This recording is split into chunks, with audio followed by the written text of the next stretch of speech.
بسم اللہ الرحمن الرحیم الذین کفروا وصدوا عن سبیل اللہ اضل اعمالہم، جن لوگوں نے کفر کیا اور اللہ کے راستے سے روکا اور خود بھی رکے. صدا یا سدو میں عرض کر چکا ہوں بار بار، رکنا بھی روکنا بھی، یہ فعل لازم بھی ہے، فعل متعدی بھی ہے.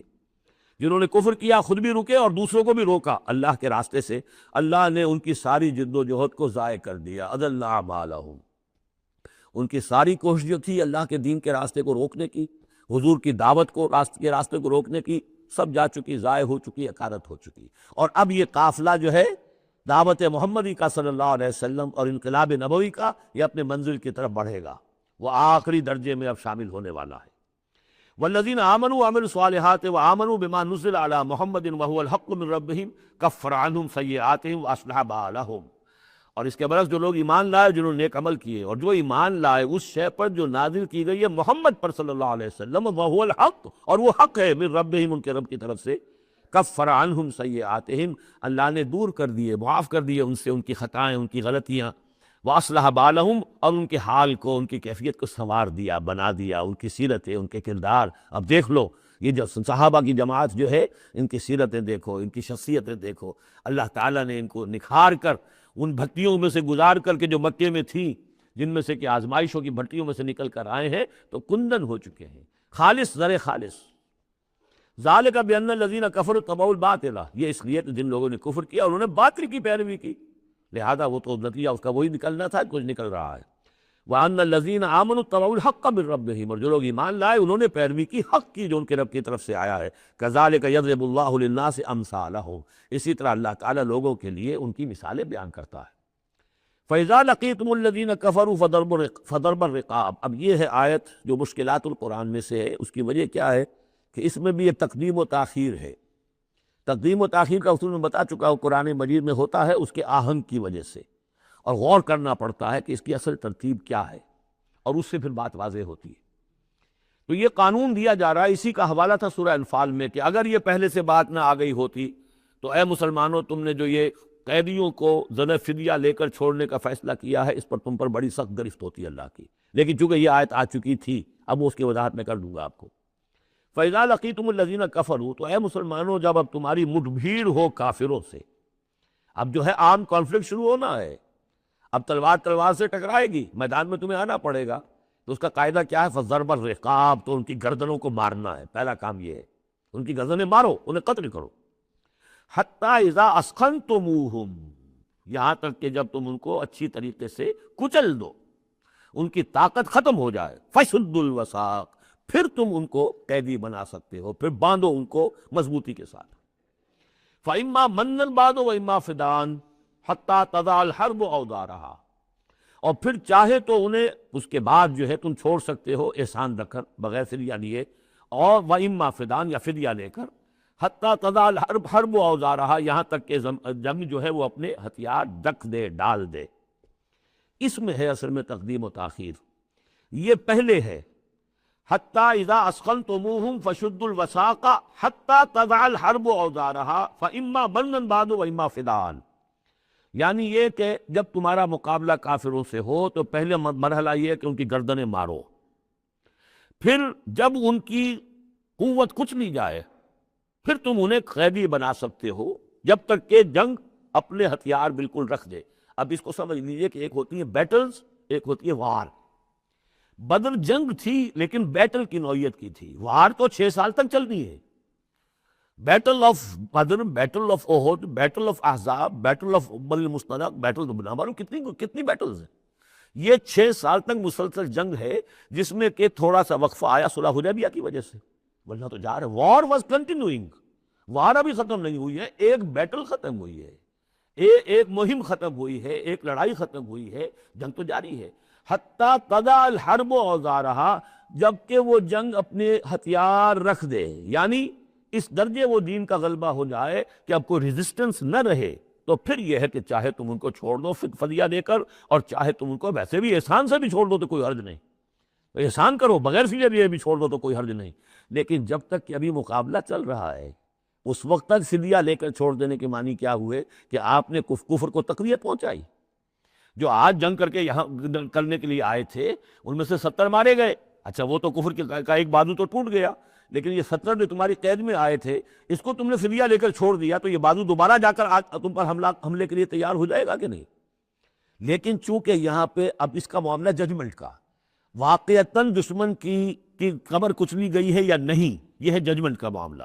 تو حضور نے اگر یہ سمجھا کہ قبر کچلی گئی ہے تو اس کے اوپر پکڑ نہیں ہو سکتی۔ اجتہاد جو ہے، اجتہاد کا اصول یہ ہے کہ اجتہاد میں مخطی بھی ہو تو اسے اجر ملتا ہے اور مصیب ہو تو دوہرا اجر ہے۔ چونکہ حضور کے اجتہاد پر یہ تھا تو آپ کو اگر چھوڑ دیا گیا تو اما منن بعد و اما فدان، جب یہ آلٹرنیٹیو اس کے اندر موجود ہے اس آیت کے اندر کہ اس کے بعد پھر چاہو تو تم بغیر کوئی فدیہ لیے ہوئے احسان دھر کر چھوڑ دو اور چاہے فدیہ لے کر چھوڑ دو، تو حضور نے اس کو استعمال کیا ہے۔ اگرچہ اللہ تعالیٰ کے نزدیک ابھی وہ کچلی نہیں گئی تھی کفر کی طاقت، لہذا یہ قبل از وقت ہے جو اجتہاد ہو گیا ہے۔ اسی لیے کہا کہ اگر یہ آیت نازل نہ ہو چکی ہوتی پہلے تو جو کچھ تم نے کیا ہے، ما کان لنبی ان یکون لہ اسرا حتی یسخن فی الارض، وہی لفظ جو یہاں آیا ہے حتی اذا اسخنتموہم حتی یسخن فی الارض، کسی نبی کے لیے یہ روا نہیں ہے کہ وہ کوئی قیدی بنا لے جب تک کہ زمین میں پوری طریقے سے خوریزی نہ ہو جائے اور کفر کو کچل نہ دیا جائے۔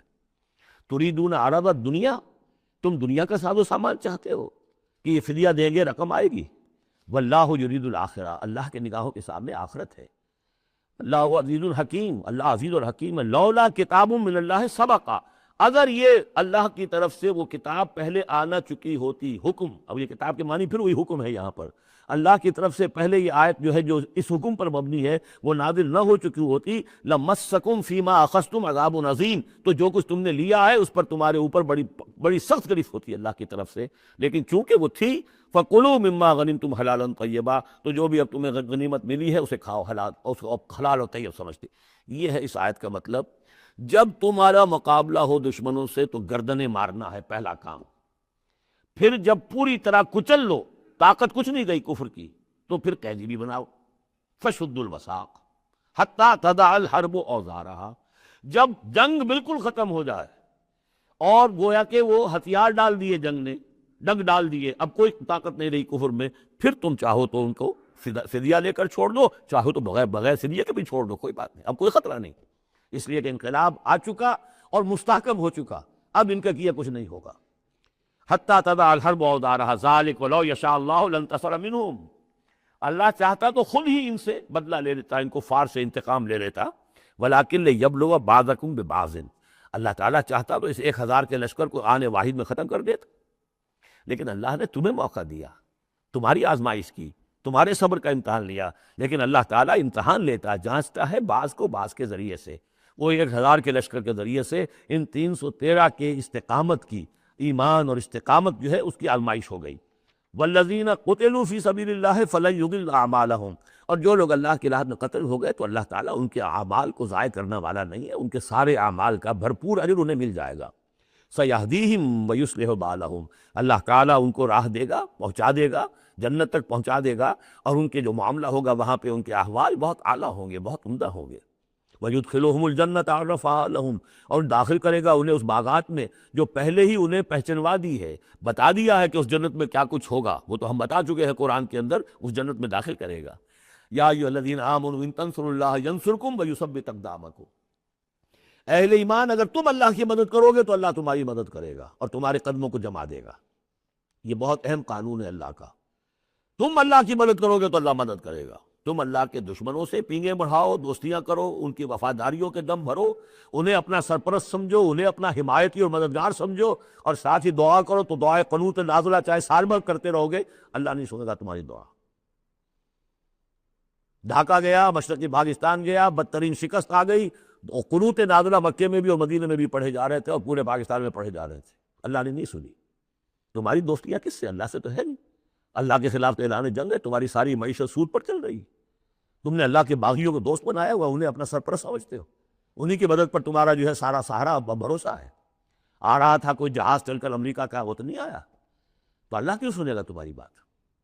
ان تنصروا اللہ ینصرکم ویثبت اقدامکم، اگر تم اللہ کی مدد کرو گے، تم اس کے اگر مخلص ہو، فرما بردار ہو، اس کے دین کا جھنڈا لے کر کھڑے ہو گئے ہو، تن من دھن اس کے لیے لگانے کو تیار ہو، اللہ مدد کرے گا اور تمہارے قدم جما دے گا۔ والذین کفروا فتعسا لہم، اور وہ لوگ جنہوں نے کفر کیا ہے ان کے لیے تو پھر ہے ان کو گویا کہ رد کر دینا، راندہ درگاہ کر دیے جائیں گے، وہ کھائیں ٹھوکریں۔ وَأَضَلَّ أَعْمَالَهُمْ، اللہ نے ان کے تمام اعمال کو، جد و جہد کو، کوششوں کو بالکل گمراہ کر دیا، یعنی ختم ہو گئی وہ، اور ان کا حاصل کچھ نہ ہوا۔ ذَلِكَ بِأَنَّهُمْ كَرِهُوا مَا أَنزَلَ اللَّهُ فَأَحْبَطَ أَعْمَالَهُمْ، اس کی وجہ کیا ہے کہ انہوں نے وہ چیز ناپسند کی جو اللہ نے نازل کی۔ فَأَحْبَطَ أَعْمَالَهُمْ، اللہ نے ان کے تمام نیک اعمال بھی ضائع کر دیے۔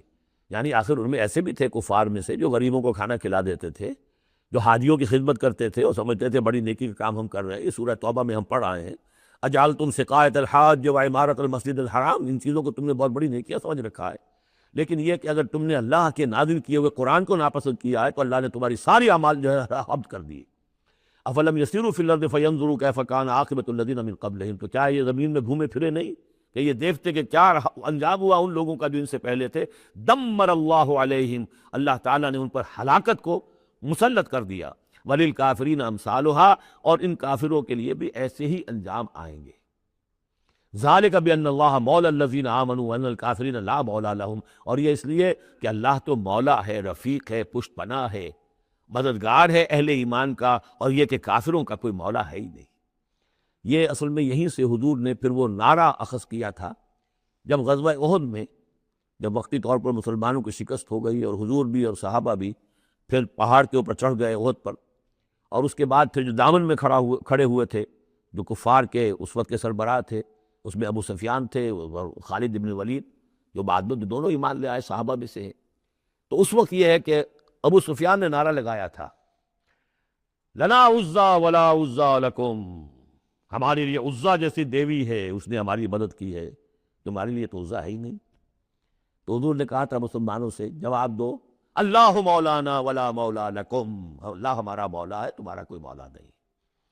اس نے کہا تھا اعلی حبل، لیکن یہ کہ اس کے جواب میں کہا گیا اللہ اکبر، اللہ سب سے اعلیٰ بھی ہے، بڑا بھی ہے۔ تو یہ جو نعرہ ہے کہ اللہ مولانا ولا مولا لکم، ذالک بان اللہ مولا الذین آمنوا وان الکافرین لا مولا لہم، ان اللہ یدخل الذین آمنوا وعملوا الصالحات جنات تجری من تحتها الانہار، یقیناً اللہ تعالیٰ داخل کرے گا ان لوگوں کو جو ایمان لائے، جن نے نیک عمل کیے، ان باغات میں جن کے دامن میں ندیاں بہتی ہوں گی۔ والذین کفروا یتمتعون ویاکلون کما تاکل الانعام، اور وہ لوگ جو کفر کر رہے ہیں وہ کھا پی رہے ہیں، عیش اڑا رہے ہیں دنیا میں، کھا رہے ہیں جیسے کہ حیوانات بھی کھاتے ہیں۔ والنار مثوی لکم، لیکن یہ کہ بالآخر ان کا ٹھکانہ جو ہے وہ آگ ہے۔ وَكَأَيٍّ مِّن قَرْيَةٍ هِيَ أَشَدُّ قُوَّةً مِّن قَرْيَتِكَ الَّتِي أَخْرَجَتْكَ، اور اے نبی کتنی بستیاں ایسی گزری ہیں کہ جو اس بستی سے کہیں زیادہ قوت میں تھیں جس نے آپ کو نکلنے پر مجبور کیا ہے۔ مکے سے بڑے بڑے شہر تھے، اس سے بڑی اس کی جو ہے قوتیں تھیں، بڑی طاقتور قومیں وہاں رہتی تھیں۔ تو یہ جو بستی جس نے کہ آپ کو وہاں سے نکلنے پر مجبور کیا ہے، اس سے کہیں زیادہ بڑی جو بستیاں تھیں انہیں ہم نے ہلاک کیا۔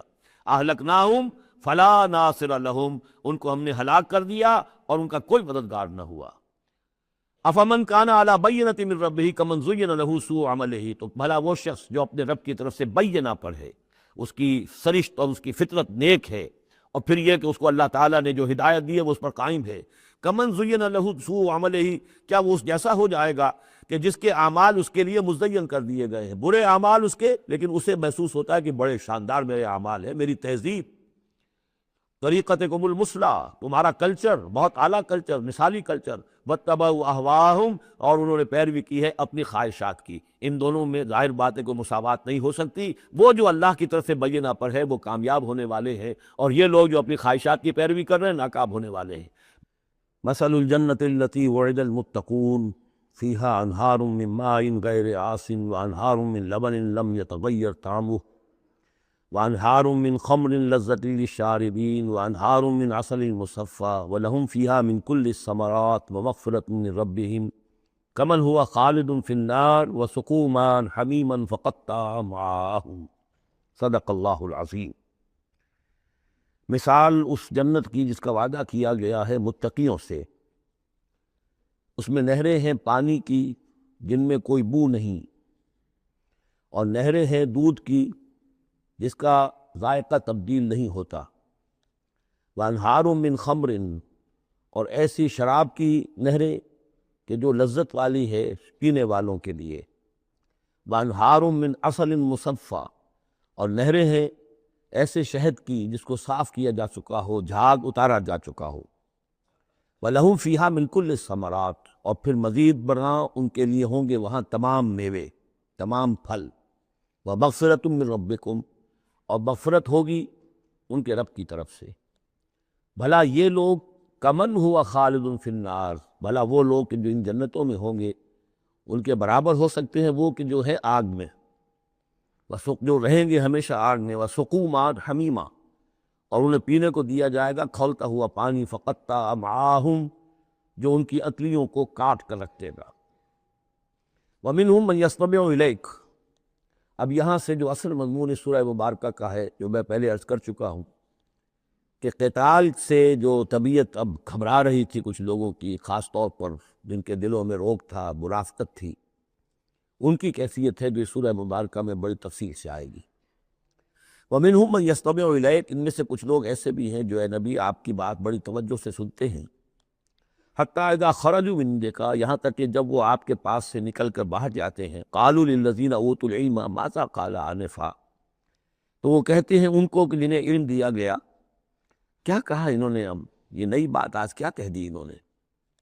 یہ اوت العلم سے مراد اہل ایمان بھی ہو سکتے ہیں کہ وہ لوگ اہل ایمان میں سے جو لوگ ان میں زیادہ سمجھدار تھے اور جن کو سمجھتے ہیں کہ زیادہ ان کو اللہ نے فہم عطا فرمایا، ان سے پوچھتے ہیں یہ بات کچھ سمجھ میں نہیں آئی جو آج کہی ہے محمد نے صلی اللہ علیہ وسلم، یا پھر یہ اہل کتاب سے جا کر پوچھتے ہیں جو علم والے جن کو علم پہلے دیا گیا تھا، ماذا قال آنفا، یہ کیا کہہ دیا، یعنی جنگ کے بارے میں جو بھی اب کوئی تجویز ہو رہی ہے، اقدام کا مرحلہ ہے، نکلنا ہے، قریش کے قافلوں کا پیچھا کرنا ہے۔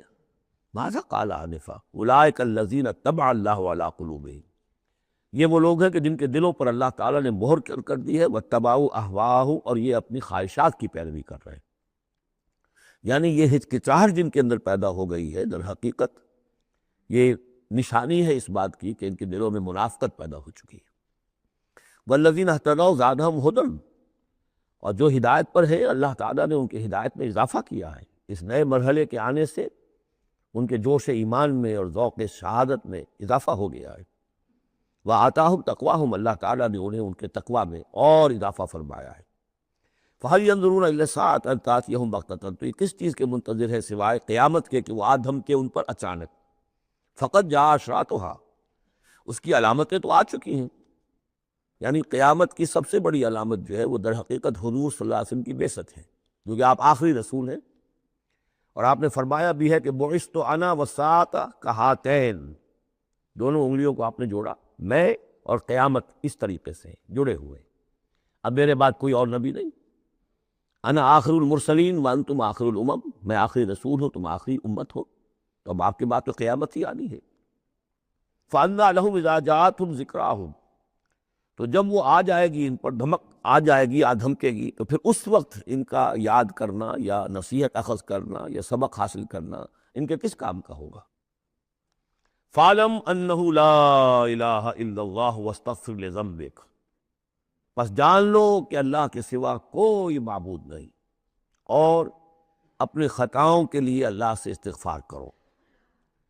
اب یہاں ایک تو یہ ہے کہ یہ بات خطاب کر کے حضور سے کہی جا رہی ہے واحد کے صیغے میں، اس حوالے سے ایک تعویل تو یہ ہو سکتی ہے کہ یہ حقیقت میں حضور کی وساطت سے آپ کی امت سے کہی جا رہی ہے، لیکن یہ ہے کہ اس میں علماء نے یہ بات بھی نکالی ہے کہ یہاں حضور مخاطب ہے، اور حضور کی مخاطبت میں یہ پہلو موجود ہے کہ حضور کے گناہ کا معاملہ جو ہے ہم اپنے گناہ پر قیاس نہ کریں۔ حسنات الابرار سیئات المقربین، حضور کی تو جو انٹینسٹی ہوتی تھی تعلق با اللہ کی شدید، اس میں ذرا سی کمی آتی تھی تو آپ اسے بھی سمجھتے تھے کہ بہت بڑی کوتاہی مجھ سے ہو گئی ہے۔ گویا کہ ہمارے لیے تو کہیں بمشکل کبھی اللہ تعالیٰ کی خصوصی عنایت سے طبیعت کے اندر انشراح ہو جائے تو یہ بہت بڑی نعمت ہے، اور حضور کے لیے وہ تو انشراح تو ہر وقت رہتا ہی تھا، اگر ذرا سا کہیں کسی مسئلے میں تھوڑی سی اس انشراح کی شدت میں کمی آ جائے تو آپ اسے بہت بڑی اپنی کوتاہی، بڑا گناہ سمجھتے تھے۔ ویسے میری ایک ذاتی رائے بھی ہے، وہ میں اگلی صورت میں آ کر اس بات کو پورے طور سے واضح کروں گا کہ یہاں حضور کی خطا سے مراد یہ ہے کہ جو بھی اس جد و جہد میں کہیں کوئی کوتاہی رہ گئی ہے، اور وہ کوتاہی اگر دوسرے مسلمانوں سے ہوئی ہے تب بھی جیسا کہ آپ کو معلوم ہے کہ جنگ اگرچہ سب مل کر لڑتے ہیں، سپاہی بھی لڑتا ہے، لیکن یہ کہ صحرا بنتا ہے تو جو کمانڈر ہوتا ہے، سپہ سالار ہوتا ہے، فتح اس کے کھاتے نہیں جاتی۔ اسی طریقے سے شکست ہو جائے تو شکست کا جو کلنک کا ٹیکا ہے وہ بھی ظاہر بات ہے کہ سپہ سالار کے ماتھے پر لگے گا، چاہے اس میں غلطی کسی اور کی ہو جائے۔ اس اعتبار سے اگر کہیں کسی سے کوئی کوتاہی ہوئی ہے تو گویا کہ وہ حضور صلی اللہ علیہ وسلم کی جد و جہد ہونے کے اعتبار سے کہ آپ ہی کی قیادت میں ہو رہی ہے، تو اس جد و جہد کے اندر کہیں کوئی کوتاہی یا کمی جو ہے اس کا ذکر ہو رہا ہے۔ وَلِلْمُؤْمِنِينَ وَالْمُؤْمِنَاتِ، اے نبی اب استغفار کیجئے اپنی خطا، اپنا تقصیر کا بھی، اور اہل ایمان مردوں اور عورتوں کے لیے بھی۔ وَاللَّهُ يَعْلَمُ مُتَقَلَّبَكُمْ وَمَثْوَاكُمْ، اللہ خوب جانتا ہے کہاں تمہیں لوٹ کر جانا ہے، باز گشت تمہاری کہاں ہے، اور کہاں تمہارا اصل گھر ہے مستقل، تمہارا ٹھکانہ کہاں ہے، یعنی آخرت، بہشت۔ وَيَقُولُ الَّذِينَ آمَنُوا لَوْلَا نُزِّلَتْ سُورَةٌ، اور کہتے ہیں یہ لوگ جو ایمان کے دعوے دار ہیں، کیوں نہیں کوئی سورت نازل ہوئی۔ یہ بہت اہم آیت ہے اس سورت کی، کہ اصل میں حضور نے جب وہ چھوٹی چھوٹی مہمیں بھیجنی شروع کر دی تھی، اس وقت تک کوئی ایسی صحیح آیت جب اللہ کے راستے میں نکلو اور قتال کرو شاید نازل نہیں ہوئی۔ اذن کے درجے میں تو بات آ گئی کہ سورہ حج کے اندر آیت نازل ہو گئی تھی، لیکن سورہ حج کو بھی بعض لوگ چونکہ مدنی سمجھتے ہیں تو ہو سکتا ہے وہ بھی اس کے بعد نازل ہوئی ہو، اگر وہ رائے صحیح۔ باقی سورہ بقرہ کے اندر جو آیات آئی ہیں وہ بھی یہ ہے کہ جب وہ تم سے جنگ کریں، قاتلوا فی سبیل اللہ الذین یقاتلونکم، اور بظاہر ہجرت کے بعد ابتدا ابھی مکے والوں کی طرف سے نہیں ہوئی تھی، انیشیٹو حضور نے لیا ہے، چھوٹے چھوٹے دستے آپ نے بھیجنے شروع کر دیے، ان کا گھیراؤ گویا کہ آپ کر رہے۔ ایک تو پولیٹیکل آئسولیشن آف قریش، کہ جہاں بھی آپ گئے 4 مہموں میں تو آپ خود بھی تشریف لے گئے، 8 مہمات ہیں کل بدر سے پہلے، جن میں سے 4 میں آپ نے بھی شرکت فرمائی، اس لیے وہ غزوات کہلاتے ہیں۔ عام ہمارا خیال یہ کہ پہلا غزوہ جو ہے غزوہ بدر ہے، اس سے پہلے 8 ہیں مہمات، جن میں سے 4 سرایا ہیں جن میں حضور تشریف نہیں لے گئے، مسلمانوں کو آپ نے بھیجا، اور 4 غزوات ہیں۔ جہاں آپ گئے وہاں جا کر آپ نے وہاں کے قبیلے سے، اس علاقے میں جو قبیلہ آباد تھا اس سے آپ نے صلح کر لی۔ اب یا تو وہ پہلے حلیف تھا قریش کا، اب حلیف بن گیا وہ حضور کا صلی اللہ علیہ وسلم، یا یہ کہ نیوٹرل بن گیا، اس نے کہا کہ نہ ہم آپ کی مدد کریں گے قریش کے خلاف، نہ قریش کی مدد کریں گے آپ کے خلاف۔ نتیجہ یہ ہوا کہ پولیٹیکل جو انفلوئنس تھا، zone of influence, political influence Quraish کا وہ کم ہو رہا ہے۔ پھر آپ نے قافلوں کا پیچھا کیا، اس سے اندازہ ہوا کہ اب ان کی لائف لائن جو ہے، ان کی تو شہرت تھی وہ، اس کے اوپر آپ نے ہاتھ ڈالا۔ یہ چیزیں چونکہ آپ کی طرف سے ہوئی ہیں، اس وقت تک مکے والوں کی طرف سے جو بھی کچھ انہوں نے کیا، مکے میں ستایا، مارا پیٹا، وہ تھے اپنی جگہ۔ ہجرت کے بعد ان کی طرف سے کوئی اقدام نہیں ہوا۔ اس پر یہ لوگ جو تھے، جو ذرا اس جنگ وغیرہ سے اور اس معاملے سے اپرا رہے تھے، تو ان کو ایک دلیل ملی ہوئی تھی، وہ کہتے تھے لولا نزل سورۃ، کیوں نہیں کوئی سورت نازل ہو جاتی۔ یہ تو محمد صلی اللہ علیہ وسلم نے خود ہی اپنا ایک سلسلہ شروع کر دیا ہے اپنی ذاتی رائے سے۔ ان کا خیال ہوگا جیسے کوئی مہم جو انسان ہوتا ہے، تو شاید اسی طریقے سے اب یہ جو ہے مہم جو انسان بن گئے۔ لولا نزل سورۃ فاذا انزلت سورۃ محکمۃ، پھر جب ایک محکم صورت نازل کر دی گئی، وذکر فیہا القتال، اور اس میں قتال کا حکم آ گیا۔ رأیت الذین فی قلوبہم مرض، تو اب تم دیکھو گے ان لوگوں کو کہ جن کے دلوں میں روگ ہے، ینظرون الیک نظر المغشی علیہ من الموت، اب آپ کی طرف ایسے دیکھیں گے جیسے وہ شخص دیکھتا ہے جس پر موت کی غشی طاری ہو رہی ہوتی ہے۔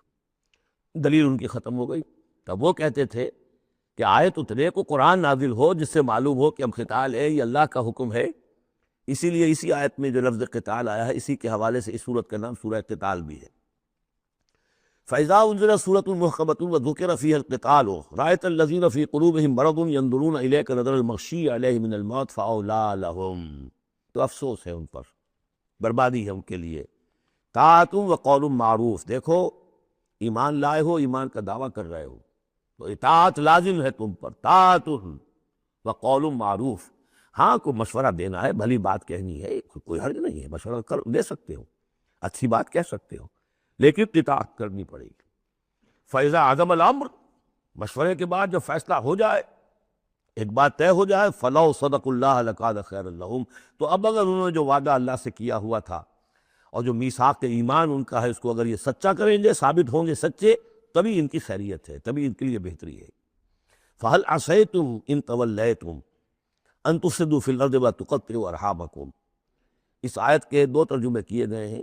پہلے میں وہ ترجمہ کر رہا ہوں کہ جو شیخ الہند کا بھی ہے اور مجھے اسی سے اتفاق ہے کہ تم ذرا سوچو، اگر جس حال میں اس وقت تم ہو، اگر تمہیں حکومت مل جائے، تم والی بن جاؤ، تمہیں یہاں اقتدار مل جائے اس جزیرہ نما عرب میں، تو تمہاری ابھی چونکہ پوری تربیت نہیں ہوئی ہے، خاص طور پر ظاہر بات ہے کہ جو انصار مدینہ تھے ابھی ابھی ایمان لائے تھے، ان کی تربیت تو نہیں ہوئی. ان میں ایک بڑی تعداد ایسے لوگوں کی بھی شامل تھی، آپ کو معلوم ہے کہ جو منافق تھے. آخر غزوہ احد میں 1/3 نفری جو ہے وہ نکل کر چلی گئی تھی، تو معلوم ہوا کہ اس میں اتنی بڑی تعداد میں منافق بھی تھے. اگر اس حال میں تمہیں کہیں حکومت مل جائے تو تم کیا کرو گے؟ تفسدوا فی الارض، زمین میں فساد مچاؤ گے، وتقطعوا ارحامکم، اور اپنے رحمی رشتے کاٹو گے. یہ بات سمجھنی چاہیے ان جماعتوں کو بھی کہ جو چاہے اپنے دانش میں دین کے لیے اقتدار حاصل کرنا چاہتی ہے، کہ ہم دین کو قائم کرنے کے لیے چاہتے ہیں کہ ہمارا غلبہ ہو، لیکن یہ کہ اگر وہ اپنے کارکنوں کی تربیت پر زور نہیں دیں گے، ان میں خلوص اور اخلاص اور للہیت، خالص اللہ کے لیے جو کرنا ہے اللہ کے لیے اور دین کے احکام کے مطابق، اگر ان جماعتوں کے کارکن جو ہیں وہ اس کی پوری تربیت یافتہ نہیں ہوں گے، تو ہو سکتا ہے کہ بجائے اگر انہیں کہیں اختیار مل جائے تو بجائے کہ اصلاح کے اور فساد ہو جائے. اور پہلا فساد تو اس اعتبار سے کہ بہرحال وہ لوگ فاسق اور فاجر تھے، انہوں نے جو فساد مچایا سو مچایا، لیکن اگر دین کے نام پر کہیں فساد مچ جائے تو پھر دین بدنام ہو جائے گا. یہ ہے مضمون کہ جو یہاں اس آیت میں آیا ہے کہ ابھی تمہیں امتحانوں میں سے گزرنا پڑے گا، بھٹیوں میں سے نکلو گے تب تم ذرے خالص بنو گے اور کندن بنو گے. ایک ترجمہ یہ کیا گیا ہے ان تولیتم، مطلب اگر تم منہ موڑ لو گے، قتال نہیں کرو گے، تو اس کا نتیجہ یہ نکلے گا کہ زمین میں فساد ہوگا اور تم اپنے رحمی رشتے قطع کرو گے. لیکن میرے نزدیک پہلا مضمون، یہ ترجمہ میں آپ کو پڑھ کر سنا رہا ہوں، شیخ الہند کا ہے. پھر تم سے یہ بھی توقع ہے کہ اگر تم کو حکومت مل جائے تو خرابی ڈالو ملک میں اور قطع کرو اپنی قرابتیں. مجھے اسی سے اتفاق ہے. اولئک الذین لعنہم اللہ فاصمہم واعمی ابصارہم، یہ وہ لوگ ہیں کہ جن پر اللہ تعالیٰ نے لعنت کی ہے اور انہیں بہرا بھی کر دیا ہے اور ان کی نگاہوں کو اندھا کر دیا ہے. افلا یدبرون القرآن ام علی قلوب اقفالها، کیا یہ قرآن پر تدبر نہیں کرتے؟ قرآن پر تدبر کریں، اس کے بین السطور بھی تو پڑھیں. غلبہ دین کی جد و جہد میں یہ سارے مراحل آنے والے ہیں، یہ تو ان سے پہلے کہہ دیا گیا تھا، سورہ عنکبوت میں آ چکا تھا. احسب الناس ان یترکوا ان یقولوا آمنا وهم لا یفتنون، کیا لوگوں نے یہ سمجھا تھا کہ صرف یہ کہنے سے کہ ہم ایمان لائے انہیں چھوڑ دیا جائے گا اور بخش دیا جائے گا اور انہیں آزمایا نہیں جائے گا؟ وَلَقَدْ فَتَنَّا الَّذِينَ مِن قَبْلِهِمْ فَلَيَعْلَمَنَّ اللَّهُ الَّذِينَ صَدَقُوا وَلَيَعْلَمَنَّ الْكَاذِبِينَ. ہم نے تو ہمیشہ جو بھی ان سے پہلے تھے ان کو بھی آزمایا ہے، اور اللہ تو صاف کھول دے گا، واضح کر دے گا کہ کون حقیقت میں سچے مومن ہیں اور کون جھوٹ موٹ کے مومن بنے ہوئے ہیں. اور اسی صورت میں آگے بھی آ گیا فَلَيَعْلَمَنَّ اللَّهُ الَّذِينَ آمَنُوا وَلَيَعْلَمَنَّ الْمُنَافِقِينَ. اللہ تو بالکل دودھ کا دودھ پانی کا پانی جدا کر دے گا کہ اللہ تعالیٰ کھول دے گا کہ کون واقعی مومن اور کون منافق ہے. تو کیا یہ لوگ قرآن پر تدبر نہیں کرتے یا ان کے دلوں پر قفل پڑ چکے ہیں؟ ان الذین ارتدوا علی ادبارہم من بعد ما تبین لہم الہدی، یقیناً وہ لوگ جو اپنی پیٹھوں کے بل مڑ جائیں گے اس کے بعد کہ ان پر ہدایت واضح ہو چکی ہو. الشیطان سول لہم، شیطان نے در حقیقت ان کے لیے یہ مرحلہ ارتداد کا اور پیچھے مڑ جانے کا آسان کر دیا ہے. وَأَمْلَى لَهُمْ، اور ان کو بڑی طول عمل کے اندر پھنسا دیا ہے، لمبے لمبے ان کی امیدیں ہیں دنیا کے اندر. ظاہر بات ہے دنیا میں بڑے بڑے نقشے بنا رکھے ہیں، تو اب یہ میدان جنگ میں جاتے ہوئے تو انسان کترائے گا. ذَلِكَ بِأَنَّهُمْ قَالُوا لِلَّذِينَ كَرِهُوا مَا نَزَلَ اللَّهُ سَنُطِيعُكُمْ فِي بَعْضِ الْأَمْرِ، یہ اس لیے ہے کہ انہوں نے کہا ان لوگوں سے جنہیں ناپسند ہے وہ شے جو اللہ نے نازل کی. اللہ نے قرآن نازل کیا، یہ پسند ناپسند کس کو تھا؟ قریش کو تھا، کفار کو اور یہود کو. تو یہ لوگ یہ ایمان تو لے آئے تھے، لیکن یہ کہ ان کے اندر وہ روگ تھا، دلوں میں وہ مرض تھا، وہ نفاق کی بیماری جڑ پکڑ چکی تھی. وہ یہ کہتے تھے ذالک بانہم قالوا للذین کرہوا ما نزل اللہ، جن لوگوں کو یہ اللہ کے اتاری ہوئی کتاب اور اللہ کے اتارے ہوئے احکام پسند نہیں آتے، ان سے جا کر ان کا سنطیعکم فی بعض الامر. تو دیکھیے ہم اگرچہ ایمان تو لے آئے ہیں، اب محمد کی بات تو ہمیں ماننی ہے، لیکن ہم آپ کی بھی اطاعت جاری رکھیں گے. کچھ چیزوں کے اندر آپ کی بات پر ہم عمل کریں گے، آپ کا حکم مانیں گے. آپ یہ نہ سمجھیے کہ ہم نے آپ سے اپنا رشتہ بالکل توڑ لیا. منافق اسی کو کہتے ہیں کہ جس نے دونوں کے ساتھ جڑا رکھنے کی اپنے آپ کو کوشش کی. مذبذبین بین ذالک لا الہ ہؤلاء ولا الہ ہؤلاء، ان کے پاس جاتے ہیں تو کہتے ہیں، اہل ایمان کے پاس آتے ہیں تو کہتے ہیں ہم ایمان لے آمنا، وَإِذَا خَلَوْا إِلَىٰ شَيَاطِينِهِمْ قَالُوا إِنَّا مَعَكُمْ إِنَّمَا نَحْنُ مُسْتَهْزِئُونَ وَاللَّهُ يَعْلَمُ إِسْرَارَهُمْ، اور اللہ تعالیٰ کو خوب معلوم ہے جو کچھ کی خفیہ باتیں کرتے ہیں جا کر۔ فَكَيْفَ إِذَا تَوَفَّتْهُمُ الْمَلَائِكَةُ يَضْرِبُونَ وُجُوهَهُمْ وَأَدْبَارَهُمْ، تو کیا حال ہوگا ان کا جب کہ ان کی جانیں قبض کریں گے فرشتے، ان کے چہروں پر ضرب لگاتے ہوئے، ان کی پیٹھوں کے اوپر ضرب لگاتے ہوئے۔ ذَلِكَ بِأَنَّهُمُ اتَّبَعُوا مَا أَسْخَطَ اللَّهُ، یہ اس لیے کہ انہوں نے پیروی اس چیز کی جو اللہ کو ناپسند ہے۔ وَكَرِهُوا رِضْوَانَهُ، اور ناپسند کیا انہوں نے اللہ کی رضا کو۔ فَأَحْبَطَ أَعْمَالَهُمْ، تو اللہ نے ان کے سارے اعمال اکارت کر دیے، حبط کر دیے۔ یعنی اب تک انہوں نے حضور کے پیچھے نمازیں جو پڑھی ہیں اور جو بھی کوئی نیکیاں کی ہیں، اب جب مرحلہ آ گیا ہے قتال کا اور یہ جی چرا رہے ہیں، تو گویا کہ وہ سارے ان کے اب تک کے جو اعمال ہیں وہ حبط ہو جائیں۔ ام حسب الذین فی قلوبہم مرض ان لن یخرج اللہ اضغانہم، کیا سمجھا تھا ان لوگوں نے کہ جن کے دلوں میں یہ روگ ہے کہ اللہ تعالیٰ ان کے کھوٹ کو ظاہر نہیں کرے گا، وہ اپنے کھوٹ کو اندر جو نفاق کی بیماری لیے پھرتے ہیں اس کو چھپائے رکھ سکیں گے؟ انہوں نے یہ سمجھا تھا، اللہ تعالیٰ نے تو اسے واضح کرنا تھا۔ فَلَيَعْلَمَنَّ اللَّهُ الَّذِينَ آمَنُوا وَلَيَعْلَمَنَّ الْمُنَافِقِينَ، تو ام حسب الذین فی قلوبہم مرض ان لن یخرج اللہ اضغانہم، انہوں نے یہ سمجھا تھا کہ اللہ تعالیٰ ان کے کھوٹ کو، دلوں کے کھوٹ کو علم نشرہ نہیں کر دے گا۔ وَلَوْ نَشَاءُ لَأَرَيْنَاكَهُمْ، اور اگر ہم چاہیں تو اے نبی آپ کو دکھا دیں کہ یہ ہیں وہ لوگ۔ فَلَعَرَفْتَهُمْ بِسِیمَاهُمْ، آپ ان کے چہروں سے انہیں خود ہی پہچان لیں گے۔ ظاہر بات ہے کہ صادق الایمان شخص کا چہرہ اور ایک منافق کا چہرہ، انسان کے قلب کی کیفیت جو ہوتی ہے وہ تو چہرے کے اوپر جو ہے، face is the index of mind, ذہنی کیفیت جو ہے، قلب کی کیفیت جو ہے وہ چہرے پر ہوتی ہے۔ فَلَعَرَفْتَهُمْ، تو آپ پہچان ہی چکے ہیں انہیں ان کے چہروں سے۔ وَلَتَعْرِفَنَّهُمْ فِي لَحْنِ الْقَوْلِ، اور مزید آپ پہچان لیں گے انہیں ان کی گفتگو کے ڈھب سے، انداز سے۔ گفتگو میں بھی ظاہر بات ہے کچھ چاپلوسی کریں گے، کچھ ہیر پھیر ڈالیں گے۔ ایک مخلص آدمی کی گفتگو اور ایک اس طرح کے شخص کی گفتگو، زمین و آسمان کا فرق ہوتا ہے۔ وَاللَّهُ يَعْلَمُ أَعْمَالَكُمْ، اللہ تمہارے اعمال کو خوب جانتا ہے۔ وَلَنَبْلُوَنَّكُمْ حَتَّىٰ نَعْلَمَ الْمُجَاهِدِينَ مِنكُمْ وَالصَّابِرِينَ، اور ہم تو لازماً آزمائیں گے تمہیں، یہاں تک کہ ہم، ترجمہ تو ہوگا ہم معلوم کر لیں، ہمیں علم ہو جائے۔ لیکن چونکہ اہل سنت کا عقیدہ یہ کہ اللہ کا علم تو قدیم ہے، تو یہاں ہم اس کی ترجمانی کرتے ہوئے کہتے ہیں ہم ظاہر کر دیں گے اس کو، تاکہ سب کے علم میں آ جائے، سب دیکھ لیں۔ ہم آزمائیں گے تمہیں یہاں تک کہ سب دیکھ لیں کہ مجاہدین کون ہیں تم میں سے، حتیٰ نعلم المجاہدین منکم والصابرین، اور وہ جو صبر کرنے والے ہیں۔ وَنَبْلُوَ أَخْبَارَكُمْ، اور ہم تمہارے سارے حالات کی پوری طریقے سے تحقیق کر لیں۔ یہ تقریباً سمجھیے کہ وہ آیت جو آئی تھی سورہ بقرہ میں، وَلَنَبْلُوَنَّكُمْ بِشَيْءٍ مِّنَ الْخَوْفِ وَالْجُوعِ وَنَقْصٍ مِّنَ الْأَمْوَالِ وَالْأَنفُسِ وَالثَّمَرَاتِ، ابھی وہاں چونکہ قتال کا حکم نہیں آیا تھا، اس لیے وہاں پر ابھی جنگ کا تذکرہ نہیں تھا۔ یہ تو تھا کہ ہم تمہیں آزمائیں گے بھوک سے اور جان اور مال کے نقصان سے اور ثمرات کے ضیاع سے، لیکن یہاں اب اسی آیت کو ایکسٹینشن سمجھیے، وَلَنَبْلُوَنَّكُمْ حَتَّىٰ نَعْلَمَ الْمُجَاهِدِينَ مِنكُمْ وَالصَّابِرِينَ، تاکہ آپ دیکھ لیں کون ہیں وہ جو واقعتاً جہاد کرنے والے ہیں، صبر کرنے والے ہیں، اور ان کی پوری طرح جانچ پرکھ کر لیں۔ إِنَّ الَّذِينَ كَفَرُوا وَصَدُّوا عَن سَبِيلِ اللَّهِ وَشَاقُّوا الرَّسُولَ مِن بَعْدِ مَا تَبَيَّنَ لَهُ الْهُدَىٰ لَن يَضُرُّوا اللَّهَ شَيْئًا، یقیناً وہ لوگ جنہوں نے کفر کیا اور جو روکتے رہے لوگوں کو بھی اللہ کے راستے سے، اور اللہ کی اور اس کے رسول کی مخالفت میں سرگرم رہے، زدہ میں پڑ گئے، من بعد ما تبین لهم الہدیٰ، اس کے بعد کہ ان کے لیے ہدایت واضح ہو چکی تھی، لن یضروا اللہ شیئا، وہ اللہ کا کچھ نہیں بگاڑ سکیں گے، وسیحبط اعمالهم، اللہ تعالیٰ ان کے اعمال کو بھی حبط کر دے گا۔ یعنی اس پہلے ذکر تھا منافقین کا، اب یہاں کفار مکہ کا ذکر ہے۔ ان کے اعمال کیا تھے؟ وہی حاجیوں کی خدمت کرتے تھے۔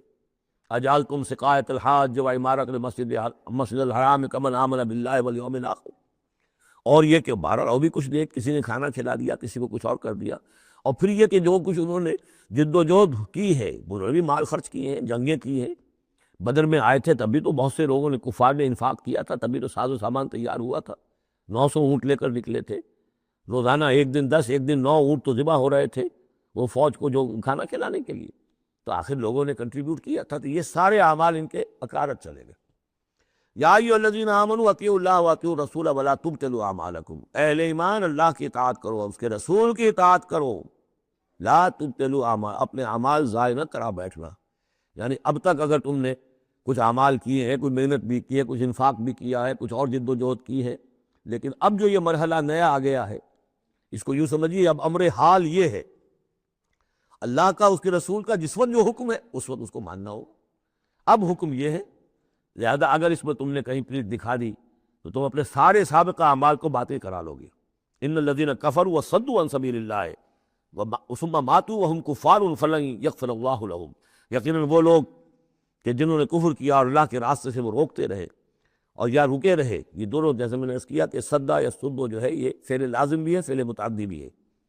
ثم ماتوا وهم کفار، اور وہ مر گئے اسی حال میں کہ وہ کافر تھے، فلن یغفر اللہ لهم، تو ایسے لوگوں کو اللہ تعالیٰ ہرگز نہیں بخشے گا۔ فلا تہنوا، تو اے مسلمانوں تم ڈھیلے نہ پڑو، بودے پن کا مظاہرہ نہ کرو، وتدعوا الی السلم، سیدھا سلم میں، اور تم جو اب یہ کہہ رہے ہو صلح کی بات ہونی چاہیے اور سلامتی کی بات ہونی چاہیے اور خام خواہ کی لڑائی جھگڑا جو ہے اس سے کیا حاصل ہے، یہ جو تم کر رہے ہو یہ نہ کرو۔ فلا تہنوا وتدعوا الی السلم، بلکہ اب جو مرحلہ آ گیا ہے اب تو سرفروشی کا مرحلہ آ گیا ہے، وانتم الاعلون، اور گھبراؤ نہیں، تم ہی سب سے اونچے رہو گے، سربلند رہو گے، غالب ہوگے۔ واللہ معکم، اللہ تمہارے ساتھ ہے، اس کی مدد تمہارے شامل حال ہے۔ ولن یترکم اعمالکم، اللہ تعالیٰ تمہارے اعمال ضائع نہیں کرے گا۔ انما الحیات الدنیا لعب و لہو، یہ دنیا کی زندگی تو کھیل ہے اور کچھ جی کا بہلانا ہے، اس کے سوا کیا ہے؟ آخرت کے مقابلے میں تو یہ دھوکے کا سامان ہے، دھوکے کی تکتی ہے۔ وما الحیات الدنیا الا متاع الغرور وان تؤمنوا وتتقوا یؤتکم اجورکم، اگر تم ایمان لاؤ، ایمان پر قائم رہو اور اپنے رب کا تقوی اختیار کیے رکھو، اللہ تعالیٰ تمہیں دے گا تمہارے بدلے، تمہارے اجر۔ ولا یسألکم اموالکم، اور وہ تم سے تمہارے مال نہیں مانگتا، مطلب یہ کہ سارے مال نہیں مانگتا یا تم سے زبردستی مال نہیں مانگتا۔ دیکھیے دونوں چیز ذہن میں رکھیے، اللہ مال تو مانگتا ہے، من ذا الذی یقرض اللہ قرضا حسنا، کون ہے جو اللہ کو قرض حسنا دیتا ہے؟ کتنی مرتبہ کہا اللہ کی راہ میں انفاق کرو، اللہ کی راہ میں انفاق کرو۔ سورہ بقرہ میں ہم پڑھ چکے ہیں، انفقوا فی سبیل اللہ ولا تلقوا بایدیکم الی التہلکہ، اللہ کی راہ میں خرچ کرو، لگا دو، اپنے آپ کو اپنے ہاتھوں ہلاکت میں مت ڈالو۔ یہ اللہ کا مال مانگنا تو ہے، لیکن ایک تو یہ کہ جبر نہیں کیا۔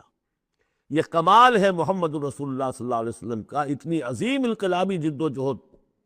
کبھی آپ نے نہیں کہا کہ ایمرجنسی ہے لہذا اب سب کا مال ضبط، فلاں کا مال ضبط، کچھ نہیں، جو بھی تشویق ہے، ترغیب ہے، لیکن جس نے دیا اپنی مرضی سے دیا، سوائے ایک جنگ کے نفیر عام بھی نہیں تھی، تشویق ہے، ترغیب ہے۔ حرض المؤمنین علی القتال، نکلو اللہ کی راہ میں، شہادت جو ہے اس کو اپنا مقصود سمجھو، شہادت ہے مطلوب و مقصود مومن، جبر نہیں کیا۔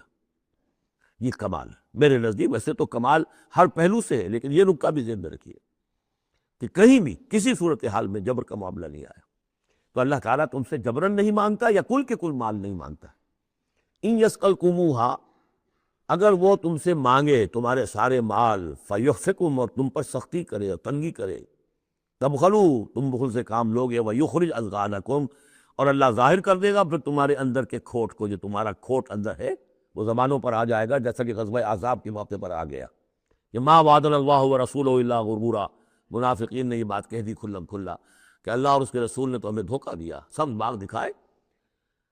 ہاں انتم ہؤلاء تدعون لتنفقوا فی سبیل اللہ، تمہیں بلایا جا رہا ہے، ترغیب دی جا رہی ہے، تمہیں تشویق دی جا رہی ہے کہ تم اللہ کی راہ میں خرچ کرو، لتنفقوا فی سبیل اللہ، فمنکم من یبخل، تم میں سے کوئی وہ بھی ہے جو بخل سے کام لیتے ہیں، ومن یبخل فانما یبخل عن نفسہ، جو کوئی بخل سے کام لے رہا ہے وہ بخل اپنے آپ سے کر رہا ہے، وہ اپنے وہ فائدے چھوڑ رہا ہے کہ جو انفاق سے اسے ملیں گے۔